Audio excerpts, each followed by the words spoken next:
प्रदेश की जनता ने मुद्दों पर वोट दिया और जनता के मुद्दों पर चुनाव हुआ। जनता ने अपने मुद्दों पे मतदान किया और भारतीय जनता पार्टी की बड़ी हार उत्तर प्रदेश में हुई है। जहां तक सरकार बनने का ना बनने का है, सरकारें बना करती हैं, सरकारें गिरा करती हैं। सरकार में बहुमत नहीं हो तो बहुत लोगों को खुश कर करके सरकार बनानी होती है। मुझे लगता है ये खुश करने की जो कदम चल रहे हैं, जब खुश करके बनाई जाती हैं तो कोई और खुश कर देगा तो उधर चले जाते हैं लोग। हमें उम्मीद है कि जनता ने जो फैसला देश के सामने लिया है, संविधान, आरक्षण और लोकतंत्र मजबूत हो, हमें उम्मीद है कि आने वाले समय में ऐसी चीजें आप देखोगे कि लोग उनके लिए साथ खड़े दिखाई देंगे। अयोध्या से भी आप लोगों को जीत मिली है। कल से लेकर अयोध्या को लेकर लगातार चर्चा हो रही है कि बीजेपी वहां से हारी है। देखिए, सच्चाई तो ये है कि भारतीय जनता पार्टी और सीटें भी हार जाती उत्तर प्रदेश में। भारतीय जनता पार्टी और भी सीटें हारती उत्तर प्रदेश में। आप जब अयोध्या का नाम ले रहे हैं, अयोध्या की जनता का मैं धन्यवाद देता हूं।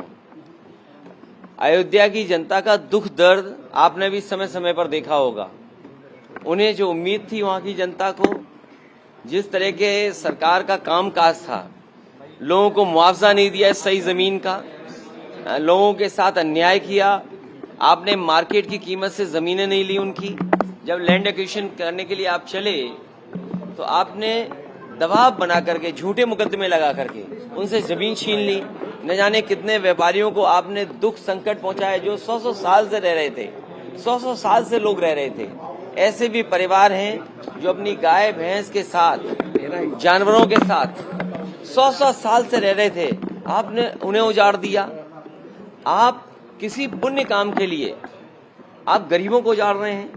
तो इसीलिए मैं समझता हूं अयोध्या और आसपास की जनता ने भारतीय जनता पार्टी के खिलाफ मतदान किया। मुख्यमंत्री आ जा रहे हैं, योगी आदित्यनाथ दिल्ली आ रहे हैं सर, उनको तलब किया गया। तो अगर दिल्ली आ रहे हैं तो मेरा आपसे निवेदन है, दिल्ली में रोक लो, यूपी क्यों भेजते हो वापस?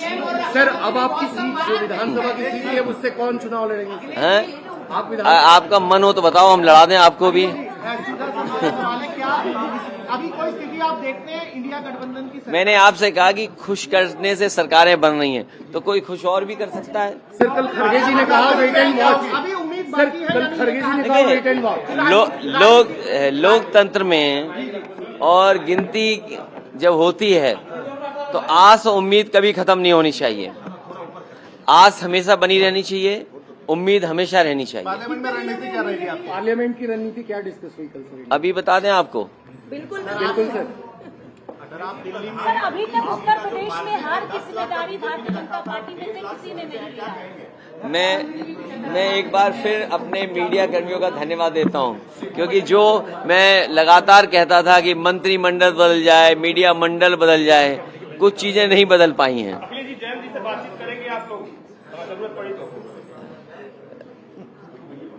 नौकरी के सवाल पे क्या देखेंगे? मैं समझता हूं अग्निवीर व्यवस्था तुरंत खत्म होनी चाहिए। सरकार को स्वीकार करना चाहिए कि उनकी गलती है कि उन्हें अग्निवीर जैसी व्यवस्था नहीं लानी चाहिए। और न केवल अग्निवीर व्यवस्था खत्म होनी चाहिए, बल्कि बहुत से नौजवान जिनको रोजगार नहीं मिल पाया, फौज में जाना चाहते थे, उन्हें उम्र की छूट भी देनी चाहिए।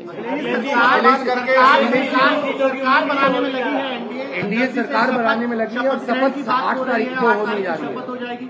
7 तारीख को राष्ट्रपति ने समय भी दिया है। तो अच्छी बात है, वो तो गिनती है, गिनती जिसके पास होगी राष्ट्रपति उसी को शपथ पे बुलाएंगे, फिर गिनती बदल जाएगी, फिर कोई और शपथ